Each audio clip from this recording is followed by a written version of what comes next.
Got late. Thank you for the sub. This is chapter 21, Journey of Discovery. From the outside of my involvement in the case, I felt it was absolutely crucial that I bring an objective viewpoint to the inquiry into this matter, and I did not take the responsibility lightly. Despite my previous affiliations with the Boulder Police Department, I felt it was my professional obligation to fully evaluate all of the evidence that had been gathered over the course of the investigation into JonBenét's murder, and to reach my own conclusions as to what may have been involved in her untimely death. To have moved forward in any other fashion would have been irresponsible. Stepping into this role, I was aware that there existed two different and contrasting theories that accounted for the events surrounding JonBenét's death. The first theory outlined her mother's obsession with perfection and her anger with JonBenet for returning to a pattern of bedwetting. In a fit of anger, Patsy was purported to have struck out in rage, killing her beloved daughter. A cover-up of the circumstances then followed in an attempt to lead investigators away from the embarrassment of family involvement. The ransom note, for which Patsy could never be eliminated as authoring, became a focal point for this hypothesis. The other camp favored the intruder pedophile theory. A clever man, intimately familiar with the family, had entered the Ramsey home on Christmas night and sexually assaulted the object of his desire. To throw investigators off of his trail, he took the time to craft a ransom note from writing materials found in the home, pointing police to a disgruntled group of foreigners who had originally intended to take John Ramsey's daughter for ransom. A stun gun had been used to render JonBenet unconscious during the kidnapping, and this is why no one else in the household had been alerted to her abduction.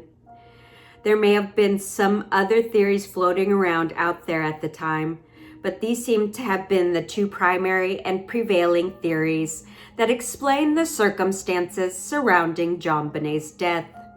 I determined to set aside my misconceptions and prior thoughts I may have had about the case and began the task of reviewing the investigative files that had accumulated over approximately 9 years worth of effort.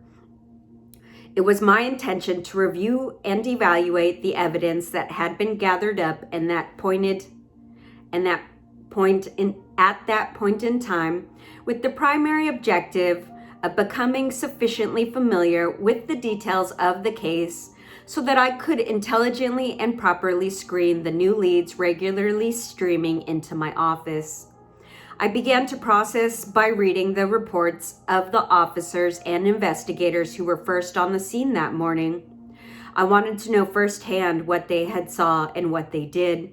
This included the reports completed not only by uniformed officers, investigators, and crime scene technicians, but the recorded statements of victims, advocates, and civilians who were present in the home that day.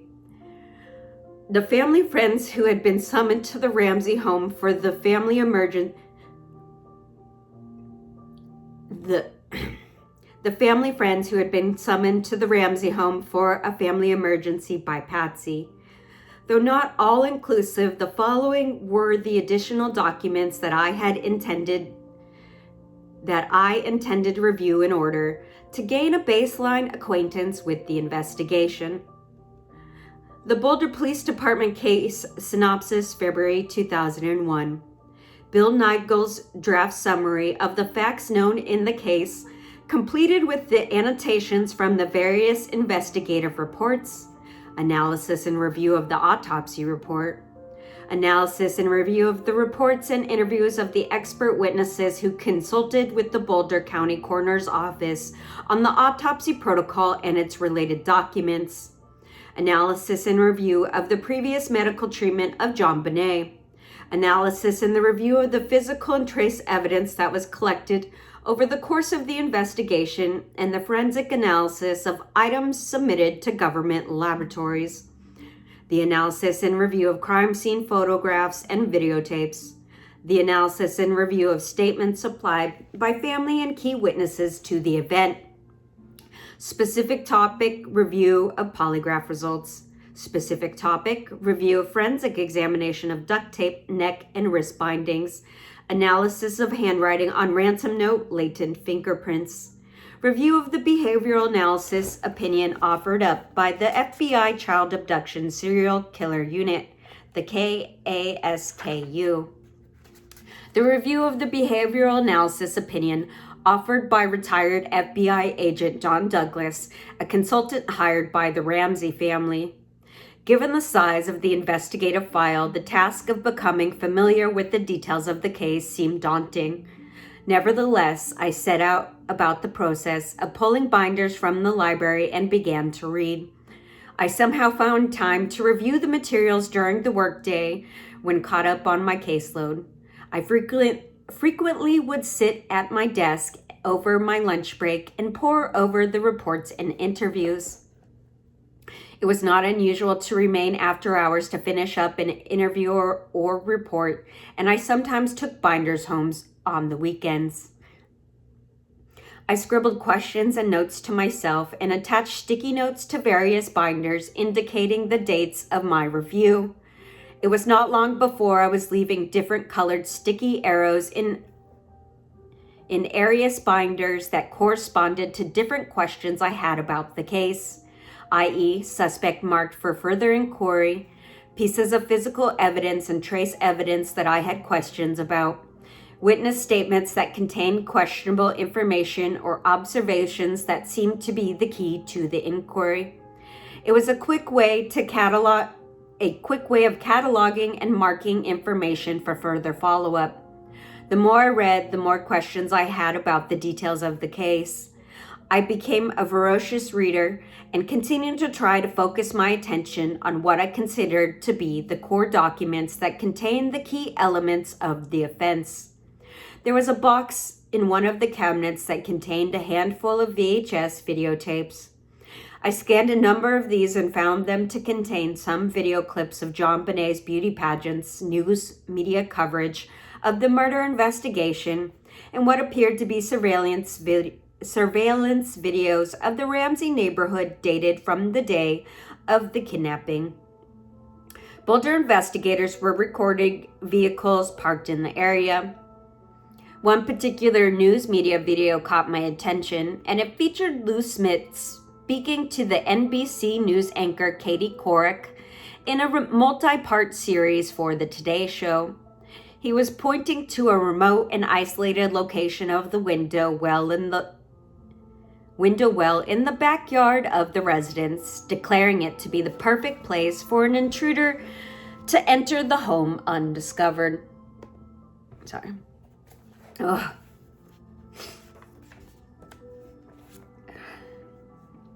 Smith demonstrated the actions of the intruder by pulling up the metal window grate and sliding into the window well. Continued through the frame of the middle window on the backs of his legs and buttocks. Smith was not a large man, and I noted that his legs and hips totally filled the space of the small window frame as he scooted into the basement room. The image of Smith's entry through the basement train room window well stuck with me, and I would review the video clip on a number of occasions over the course of my investigation.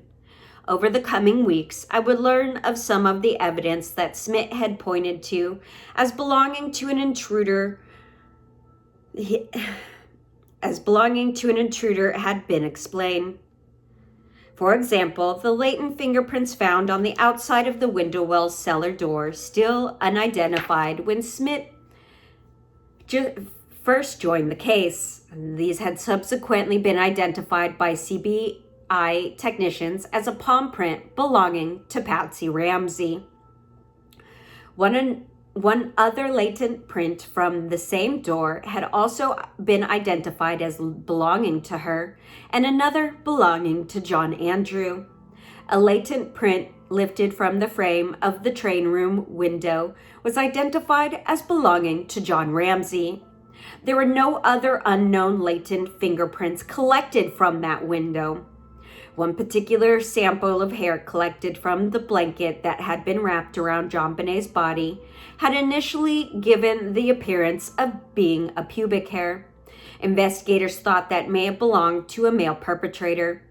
The FBI was later able to identify this as an axillary hair, underarm, back, and chest, and to determine it did not come from the pubic region of the body. Mitochondrial DNA tests were run on this hair, and the FBI technicians determined that the hair shaft did not belong to an unidentified stranger. Patsy Ramsey could not be excluded as the source of the hair, and it was noted that it could have come from either her or someone else in her maternal lineage. During a meeting with Sergeant Tom Trujillo, I was shown a handful of Polaroid photographs of hiking boots collected over the course of the investigation.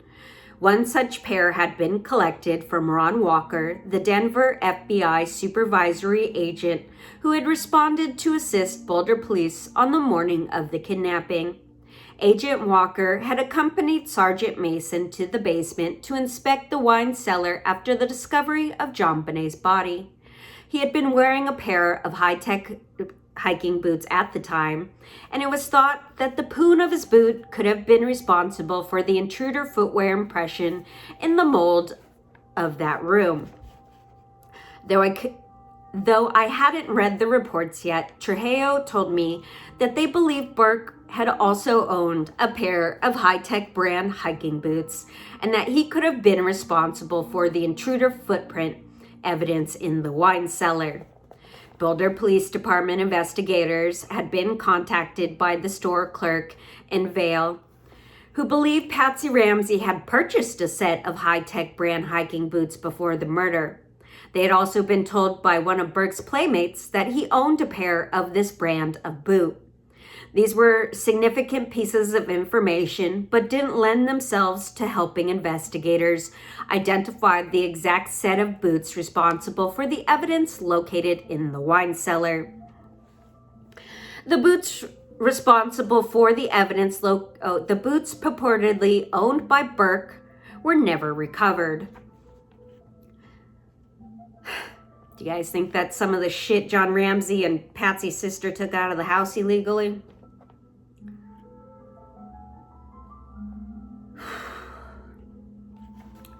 Moreover, the imprint of the poon of the boot bore no distinguishing wear marks that would have allowed its comparison to any set of boots collected in the investigation. As I moved forward in my examination of the evidence in the case, it seemed plausible that an explanation for the boot imprint in the wine cellar had been established, and that it wasn't necessarily belonging to the unknown intruder. Trujillo shared some of the other information regarding trace evidence collected from the home of JonBenét's body. He advised the investigators that had been asking for the clothing and articles worn by John and Patsy on December 25th since the first day of the investigation. Christmas photos had depicted the items worn by the family, and investigators needed these items for illumination purposes. It would take a year before the black and red Essential brand jacket Patsy was photographed wearing was finally delivered to them. It was frustrating. The clothing articles seemed to trickle into their office a piece or two at a time. In one instance, a sweater that Patsy was said to be wearing under the jacket was delivered that looked like it had just come off the shelf of a retail clothing store. The fold marks were crisp and clearly present, suggesting that it had never been worn. That sounds like tampering with evidence. Trujillo advised me that the lab technicians had identified 8 different types of fibers on the sticky side of the duct tape used to cover JonBenét's mouth. They included red acrylic, gray acrylic, and red polyester fibers that were subsequently determined by the laboratory examination to be microscopically and chemically consistent to each other. as well as the fibers taken from Patsy Ramsey's Essentials jacket. Further fibers from this jacket were also matched to trace fibers collected from the wrist ligature, neck ligature, and vacuumed evidence from the paint tray and wine cellar floor. Some intruder theorists thought that the transfer of Patsy's jacket fibers on the duct tape may have taken place after John had removed it from JonBenét's face and placed it on the white blanket in the cellar. They believed it was possible that prior contact taking place between the blanket and jacket could account for the transfer of these fibers to the tape. Lab technicians had conducted experiments with the same brand of duct tape by attempting to lift trace fibers from the different quadrants of the blanket. There was some minimal transfer of jacket fibers that made it to the duct tape during this exercise, but Trejo told me lab technicians didn't think that this type of transfer accounted for the number of jacket fibers that had been found on the sticky side of the tape. It was thought that direct contact between the jacket and the tape were more likely the reasons for the quantity of fibers found on this piece of evidence. Boulder Police Department investigators looked to the other jacket fibers found in the wine cellar, in the paint tray, and on the cord used to bind JonBenét as physical evidence that linked Patsy with the probable location of her daughter's death in the basement, hallway, and wine cellar. The paint tray was reported to have been moved to the basement about a month prior to the kidnapping, and investigators doubted that Patsy would have been working on art projects while wearing a dress jacket. The collection of jacket fibers from all of these different locations raised strong suspicions about her involvement in the case. Investigators also learned that fibers collected from the interior lining of the Essentials jacket did not match control samples from the sweater that had been provided to police by the Ramsey attorneys. Investigators thought that this suggested she had been wearing some other article of clothing beneath the jacket. But there were still other trace fibers that had yet to be accounted for. Brown cotton fibers had been found on 4 items closely associated with the body of JonBenét and implements used in her murder. Lab technicians thought that the fibers similar to a pair of cotton work gloves. Had the gloves gone with the cord, the duct tape, the practice notes, the stun gun, and when the perpetrator left the home that night? I returned to my office and contemplated the sheer size and volume of the Ramsey library of materials awaiting my review. I realized that coming to the understanding it was all going to be one of the biggest challenges I had ever faced. It would be an understatement to say that I was genuinely surprised by what I was eventually discovering. Chapter 22, Revisiting the Point of Entry. I reviewed the same 35mm photographs in the files that Lou Smit had reportedly studied, and I think we agreed on one point. It appeared to me that there were fresh smudge marks in the dirt on the exterior windowsill of the north ground floor bathroom window. The interior photographs of this window revealed it to be locked, and no debris and other signs that it may have been a point of entry were present. Smit had pointed to a baseball bat being present on the ground just a few feet away from this window, and I think he may have been suggesting that this might be linked to JonBenét's head injury. Another bat was found in another part of the yard, and I thought that these were remnants of childhood play and were explainable. I thought it possible that some of Burke's playmates were responsible for the smudges observed on the sill of this window and due to the close proximity of the baseball bat. Our opinions diverge considerably at this point. In his PowerPoint presentation, Smith spent a significant amount of time pointing out smudge marks, leaves, vegetation, and other debris located around the train room window well. The smudges he pointed out in these photographs did not appear to be fresh as those observed on the exterior of the north bathroom windowsill, and it was my opinion that these had been created that summer when John Ramsey had broken into the house. Yes, there were definitive signs of disturbance in the area of this window, but there appeared to be a film of dirt on this sill that was not present to the bathroom window. More importantly, there was no way to properly date the placement of the mark on the window well below the window, and I believe it was entirely possible that John Ramsey was responsible for the intruder evidence. John Ramsey told the investigators during his 1997 interview that he had stripped down to his underwear, climbing through the window well, but had worn his dress shoes. John Ramsey sure does a lot of shit in his underwear. The darkening marks on the wall looked like it could have been created by the sole of his type of shoe. For the sake of clarity, I think it is important to understand the positioning of the train room window well and the relation of the window bank to the interior of the storage room of the basement. The window grate sits level with the ground and is located just outside the rear west door of the home. This door provides access to the rear kitchen hallway and can be viewed from the window of the den. This grate is difficult to see from the alley running behind the residence, and a large covered barbecue grill further obscured its view from the rear of the home. The metal grate was not secured to the foundation, and one could easily lift and drop into the narrow window well, thus gaining access to a series of 3 windows that provided subterranean light and air into the basement train room. The window well was a confined space measuring 77 inches in length, 16 inches in width, and 45 inches deep.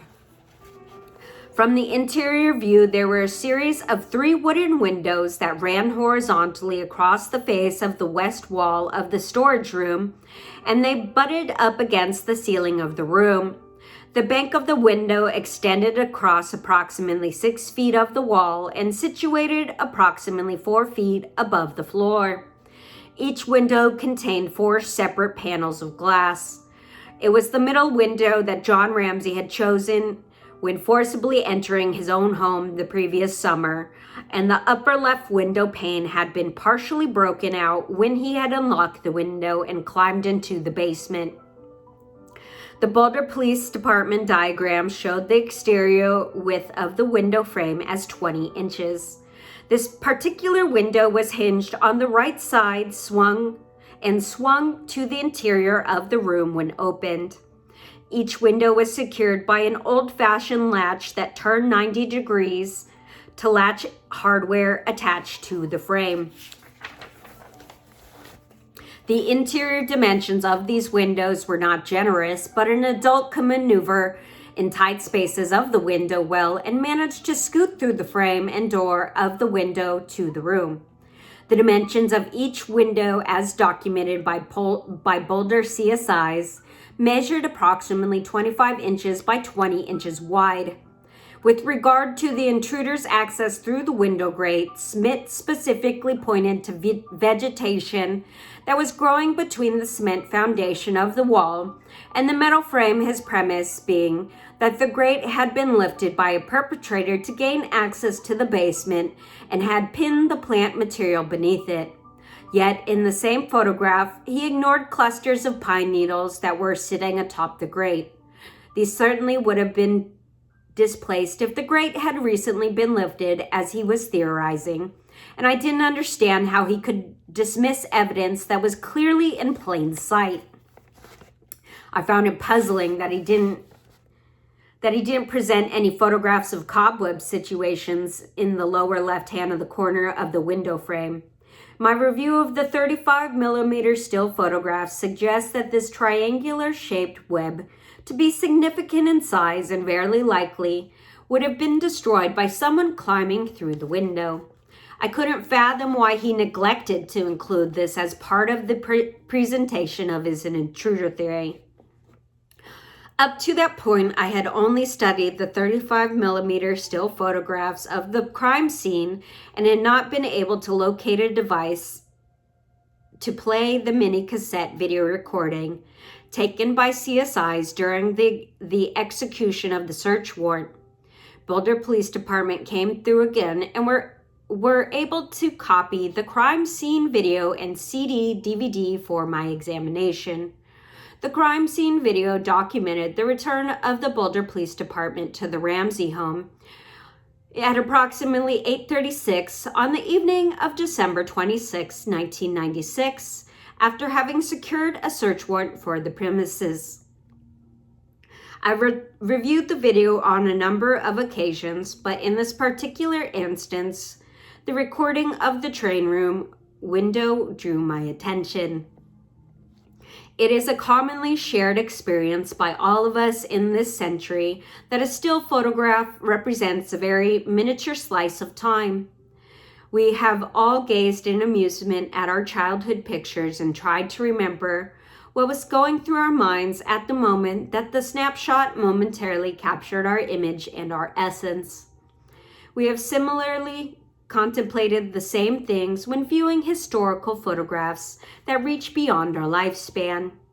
It goes without saying that the film that captured our physical movement has captured our imaginations since the early 1920s, and Hollywood has turned this technology into a billion-dollar industry. Strips of celluloid have permitted us to visit places of our dreams. The crime scene video of December 26, 1996 proved to be equally hypnotic and mostly assuredly took me firmly into its grasps. I watched as CSI pointed their cameras and followed them as they processed a tour of the Ramsey home. It was as though I was standing over their shoulders as the camera turned here and there. It was disheartening to see the lifeless body of John Bonet stretched out upon the floor of the living room near the decorated Christmas tree, and I was reminded of the cruel tragedy that had been visited upon this family. The lens of the camera eventually reached the basement of the home, and I was intrigued as it was tracked the route that had been described in the interview transcripts of John Ramsey and Fleet White. The flashlight illuminated the closet that had been blocked by a fireplace grate, one of the same that Fleet had described searching during one of his 3 interviews with police investigators. I stepped through the doorway of the train room, housing a table that displayed the imagination of a 9-year-old boy. Train tracks and its attendant vehicles encircled miniature buildings and the figures of townspeople who seemed oblivious to the nature of their surroundings. Loose tracks were scattered across the floor, and I proceeded into what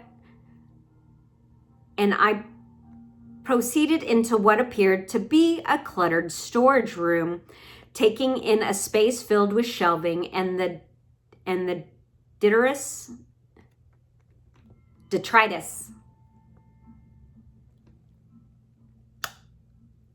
No say.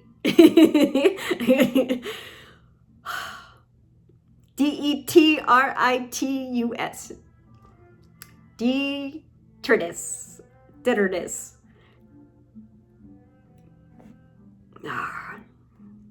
Of a family's existence that was spread across the floor.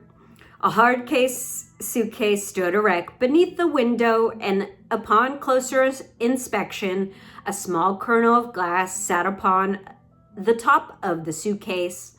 The interior sill of the window was clear of any glass, and I thought it possible that the wind had blown open the window, knocking White's small kernel of glass to the top of the suitcase before the crime scene video had captured the scene. The video continued to explore the condition of the window, and the light breeze gently teased the remnants of additional cobwebs that clung to the lower portions of the window frame.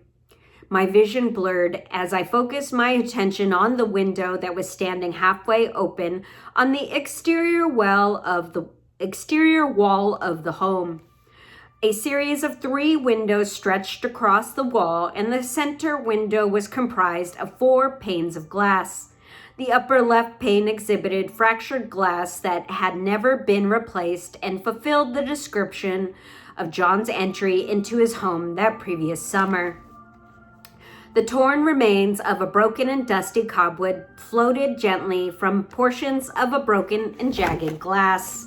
My attention to the triangular-shaped silken web clinging tenuously to the lower left window frame, and it fluttered in the winter breeze. To its right, near the midsection of the exterior sill, was balanced a small rectangular-shaped piece of glass. It had in some fashion come to rest on the sill in a precarious position. I took several deep cleansing breaths.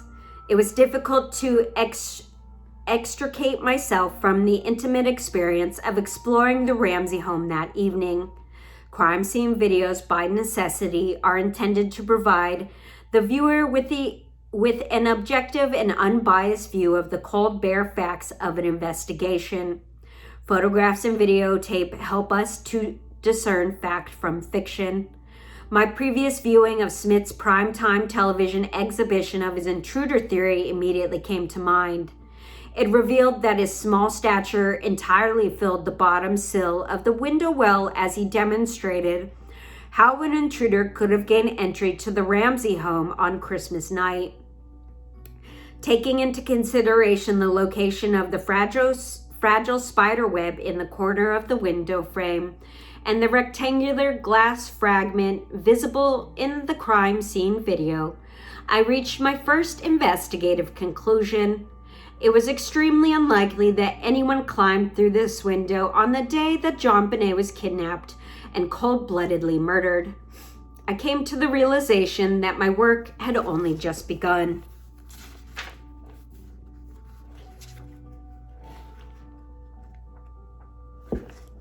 This is Chapter 23, A New Focal Point. The late summer, the fall of 2005, had been a busy time in the office. I seem to recall that I had helped with one of the deputy DAs prepare a couple of sex assault cases that went to trial, and my felony caseload was burgeoning with other active investigations. I was sifting through cell phone records obtained by Gutierrez homicide and was trying to clarify motivation in that death by strangulation. In spite of those demands, I somehow managed to find the time to press forward on the Ramsey case and explored a number of additional questions that needed resolution. I had been particularly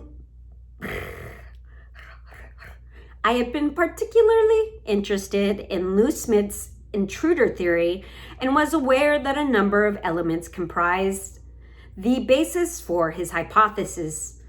The following is an overall synopsis of these elements. 1. Given the fact that no forced entry had been discovered on any of the exterior doors and windows of the residence, Smith thought that the secluded window well of the basement train room to be an ideal location for a suspect to gain entry to the house. 2. The window had been broken by John Ramsey when locked out of the home the previous summer, and it was simple enough for an intruder to reach through the broken glass and unlock the window for entry. 3. There were scuff marks on the wall beneath the window, and Smith theorized that this had been left by a perpetrator. 4. There's a Samsonite suitcase sitting upright directly beneath the window. He felt that the height of this window above the floor required the use of this aid to climb back out through the window well. 5. There was an impression of the boot print in the wine cellar near JonBenét's body. It was identified as the print of the sole of a high-tech brand boot, and Smith thought that this was left by the perpetrator while concealing the body. 6. The duct tape placed over JonBenét's mouth was evidence of the intruder's intention to silence her during the kidnap. 7. The bindings tied to JonBenét's wrists were utilized to restrain her during the assault. 8. The garrote tied around her throat was used to torture her during the sexual assault. This included the penetration of her vaginal orifice through the use of a broken handle and a paintbrush tied into the cord of a garrote. 9. The ransom note was left by the perpetrator with the intention of misleading authorities about the true nature of the crime. Smith believed the lone sexual perpetrator was responsible for the kidnap and the murder of JonBenet. 10. Photographs of marks on JonBenét's face and her back appeared to Smith to have been created by a stun gun. It was his theory that this weapon had been used to render her unconscious during the kidnapping. Smith was not shy about sharing his theories, and he prepared a PowerPoint presentation that outlined his evidence that purportedly supported this hypothesis. It was my understanding that he used this presentation to point to the involvement of a sexual pedophile in this crime. He had prepared a shorter version for Lacey to utilize during her presentation on the case. I reviewed both of the presentations during my exploration of his theory, and the underlying premise appeared to be this. 1. There had been no record history of bad conduct, physical or sexual abuse located in the family's background, and Smith could not identify a motive for either parent that pointed to their being responsible for the brutal murder of their daughter. 2. Failing that, the lack of viable theory for his crime of violence then pointed to the involvement of a sexual predator. 3. Some of the implements used in the crime were not found in the home after the discovery of JonBenét's body, and he therefore presumed that they had been carried away from the scene by the perpetrator. 4. The use of a stun gun was the cornerstone of the intruder theory. The parents would not have required the use of this type of instrument to control and silence their daughter. As noted previously, Smith had appeared on national television and explained his thoughts about the point of entry, demonstrating how the intruder gained access into the home throughout the basement window well of the train room. I thought that the photograph and video evidence presented a compelling counter-argument to his theory, and a portion of this video clip would subsequently play a key role in my presentation about the intruder theory ranking the DA's officials in January 2006. I should note that when I first met Smith during the summer of 2004, when Tom Bennett was still the lead investigator in the case, he was very pleasant, and he would usually spend little time with Tom when visiting the offices to check on leads. He would sometimes bring checklists of things he thought should be pursued in the case. I think I may have seen him in the office on approximately 4 or 5 separate occasions before I took over the investigation. I specifically remember the last time I had seen him, and it was in the last week of September 2005. After I returned from working at the revenue offices as a revenue officer for a Telluride music festival. I had been in the lead role for several months by that time, and my head was still swimming as I tried to get a handle on all the details of the case. Smith took a seat in my office, and we spoke briefly about the progress of the investigation. He told me he had recently returned from Atlanta, where he had spent some time visiting the Ramsey family. Patsy had been in the hospital battling a return cancer, and he described her as being on her deathbed. I expressed my sympathy for Patsy and the family. They had been through hell. Smith told me that he had spent some time with Patsy in the hospital, holding her hand and looking into her eyes. He told me that this experience led him to believe that she was innocent. That's it. Case is done. Surrounded by fucking morons. He advised me that he had also looked into the eyes of John Ramsey and didn't feel that he had been involved in his daughter's death either. Smith reported that Patsy had been in and out of the hospital undergoing chemotherapy and had been staying at her parents' home. After several minutes of the conversation, he indicated that it had taken him about a week to discover the evidence that pointed to an intruder theory being involved in the murder. He had formed this theory after studying the crime scene photographs, and it was my distinct impression, based upon his statements, that he spent little or no time reading any of the police reports that had been prepared by the initial responding officers, detectives, and crime scene technicians. I wasn't quite certain how to respond to the revelation. Smith was informing me that it only had taken him a week to develop his theory of the crime. I was several months into my review of the evidence collected in the case and couldn't commit one way or the other to an opinion about who may have been responsible for the murder of JonBenét. I chalked it up to his extensive experience as a homicide investigator and decided that I still needed some time to reach any firm theory about the circumstances of the crime. That was the last time I saw Smith, and I regret not having been in a better position to have debated the merits of the case with him before he passed away. Steve Thomas spoke to me on several occasions about his own conversations with Smith, and it was apparent that he was entirely committed to the sexual predator theory. The two had gone round and round about the feasibility of the window well being used as a point of entry and exit to the home. The spider webs played a central role in these discussions, as well as the suitcase and the scuff marks on the wall. Smith was not to be swayed and held steadfast in his belief that John and Patsy were not responsible for the death of their daughter. He could discern no motive that directly tied them to JonBenét's brutal murder. Tom Wickman was adamant that no stun gun had been used in the murder, and it was clear from my review of the autopsy report that the coroner believed that the marks on JonBenét's back were abrasions versus burn marks. Boulder investigators had also sought the opinion of the manufacturer of the Taser stun gun thought to have been used in the crime. In no certain terms, they declared that the marks on JonBenét were not created by their stun gun. It came to the light during my read of the opinions of the medical consultants in the case that the marks on JonBenét's face were believed to have been caused by something other than a stun gun. Michigan pathologist Dr. Warner Spitz opined that the mark on her cheek had been caused by the imprint of a small object versus a deteriorating burn mark from a stun gun.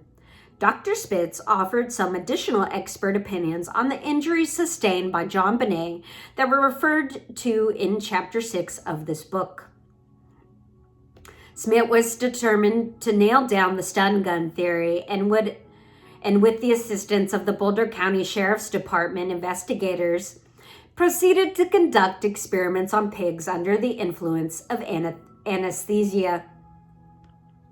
The most likely brand of the stun gun taser matched the distinct marks on JonBenét's back was an air taser, and a series of photographs were taken of the marks left on the skin of the pig by the taser.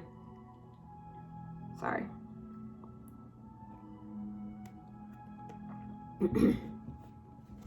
I studied these photographs, and they depicted a series of marks in succession that marched up and down the side of the belly of the pig.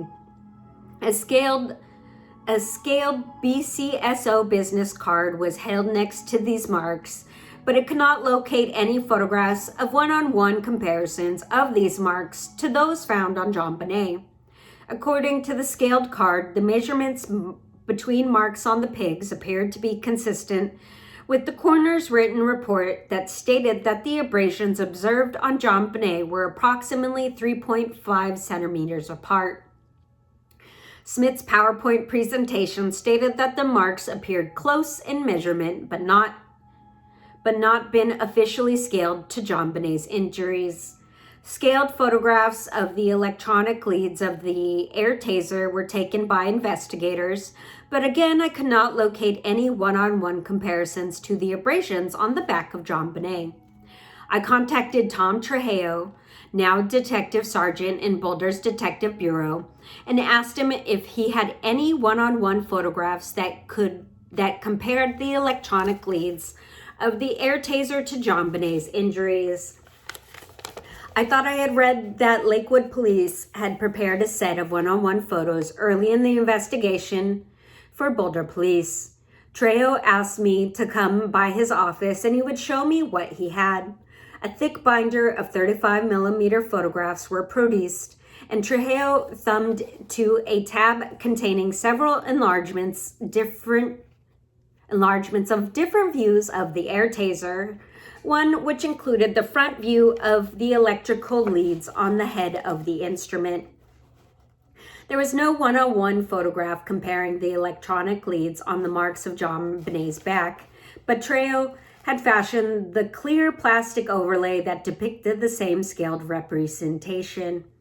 Holes had been cut in the plastic that illustrated the location of the electronic leads of the taser and placed over the photograph of the injuries. I leaned over to take a closer look at the plastic overlay. The holes cut in the plastic representing the electronic leads did not appear to match JonBenet's injuries. I asked Trejo if any photographs had been taken of these materials, and he shook his head.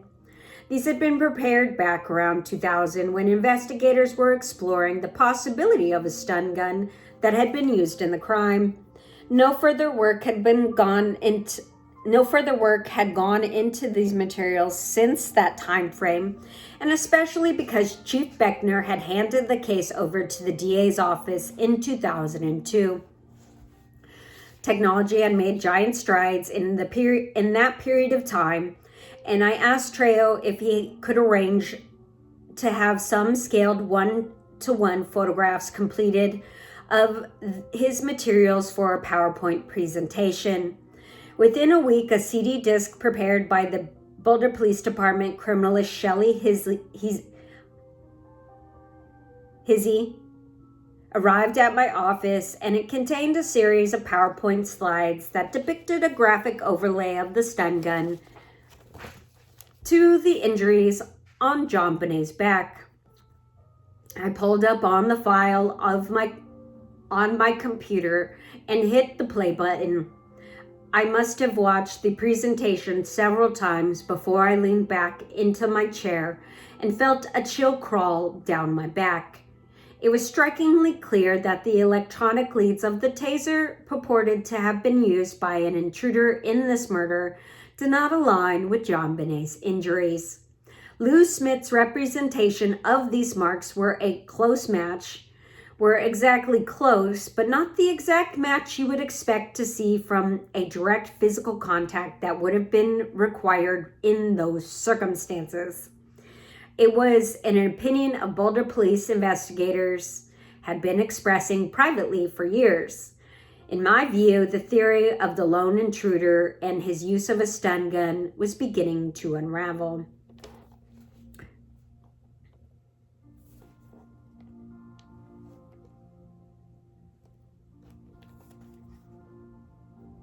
If you're like most Americans, you probably think that John and Patsy Ramsey are hiding something in the murder of their daughter JonBenet. In fact, a new poll for 48 Hours investigates 52% say that they believe one or both parents were involved in the murder in some way. Television journalist Leslie Stahl, during a 48 Hours Investigates program, Searching for a Killer, aired on October 4th, 2002.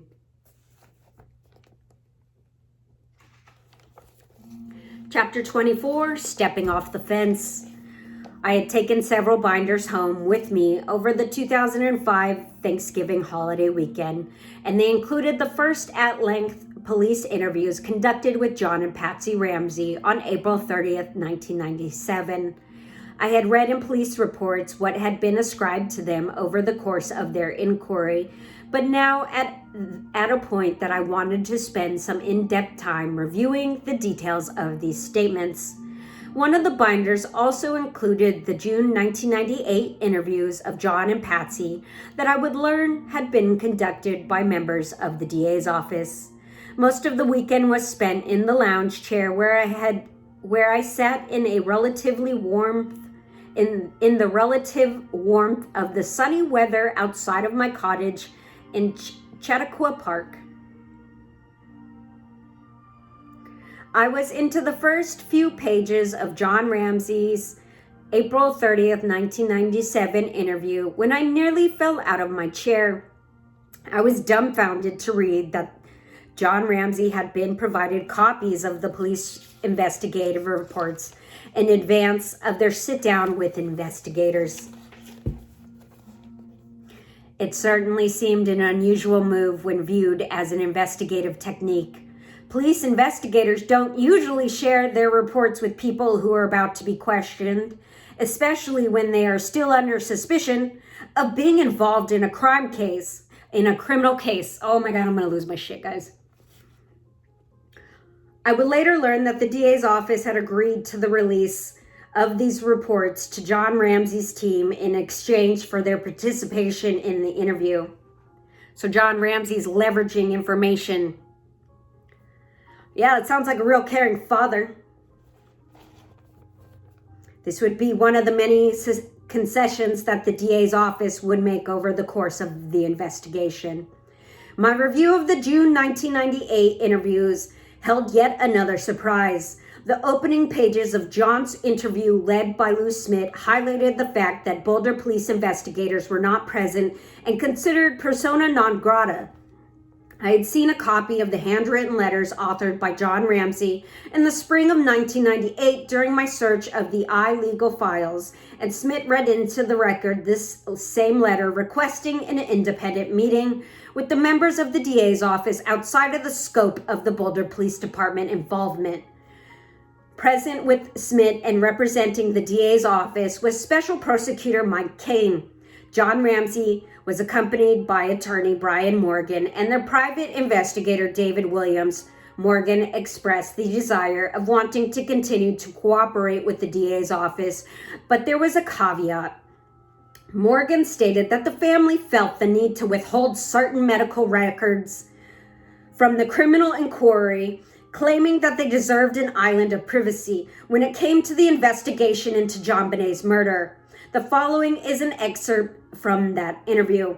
Morgan: I have a real problem with certain kinds of medical records. These people are entitled to an island of privacy to try to recover what they've been through. I think you will get virtually everything you've described, with possible exceptions of personal medical records that I think John and Patsy are at least entitled to make a reasonable decision on. I've already discussed these matters with Hofstorm and know how we operate.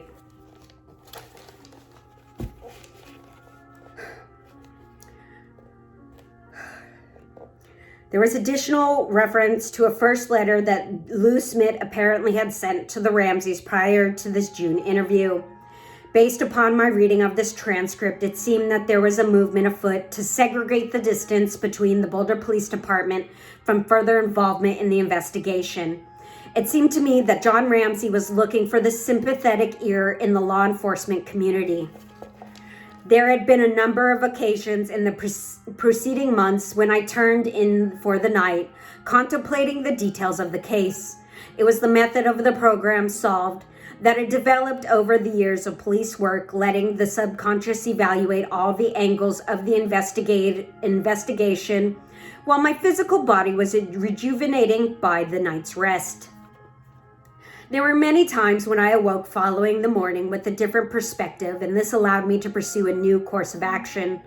On a few occasions, thoughts would emerge in the middle of the night, and I learned to keep a notepad by my bedside to record these transient images. My research into the details of the Ramsey case was no different.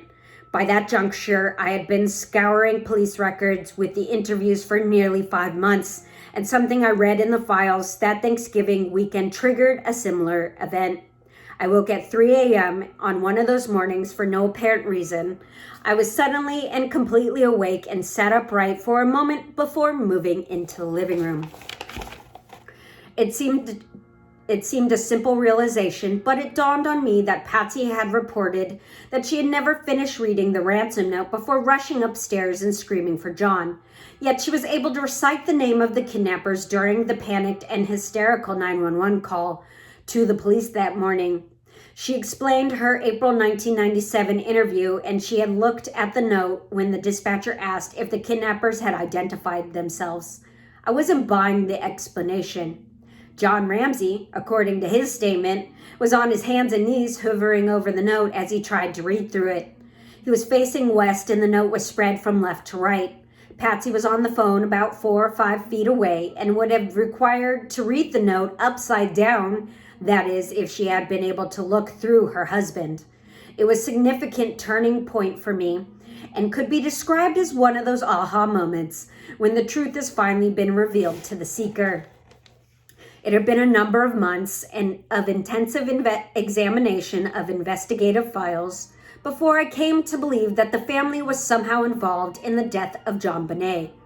I did not quite know how or why, but at that juncture, I no longer felt that it was likely that an intruder had participated in this crime. I returned to the office from the holiday weekend with the renewed energy and expanded viewpoint. While continuing to evaluate the new leads that continuously streamed into the office, I began to narrow the focus of my review on the family and observed a number of behavioral clues that seemed out of sync. Suffice it to say that the more I scrutinized John Ramsey and his family, the more I came to believe that the likelihood of involvement of a kidnapper-intruder was becoming extremely remote. I was aware that investigators had discovered that the 911 tape contained a few extra seconds of recorded telephone conversation that was captured when Patsy had failed to fully terminate the call. A number of people had independently listened to the tail end of the call and described hearing the same voices and words on the tape. It piqued my interest because it was reported that a young voice, thought to have been Burke Ramsey, had been recognized on the tape. If that was the case, and Burke Ramsey was in the vicinity of the kitchen and speaking to his parents when the 911 call was made, why were the Ramseys continuing to insist that he was asleep in his bedroom? I had listened to the CD of the 911 call and couldn't quite make out the voices that others had heard. So I decided to contact the California lab that had worked on enhancing the tape. I have to admit that my hearing has somewhat degraded over the years due to the many hours spent on firearm ranges.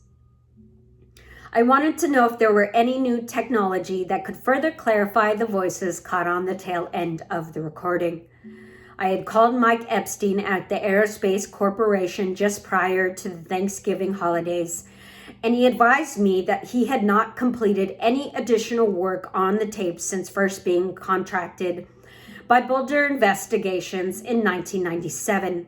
He indicated that he didn't think that they had missed a word and that had been said on the tape, and I was willing to send another copy of the CD for my review. I was not certain of which generation of recording was in my hands at the DA's office, and it was my desire to have a clearer, fresher generation that could be reviewed. I was disappointed to hear during my gathering of information that technology had not changed since the same tool set being used in the entertainment industry in 1997 was still state-of-the-art in 2005. In the meantime, while waiting the arrival of the new Aerospace CD, I continued to work with regular caseloads that were present in the office. If memory serves, the DA's office often handled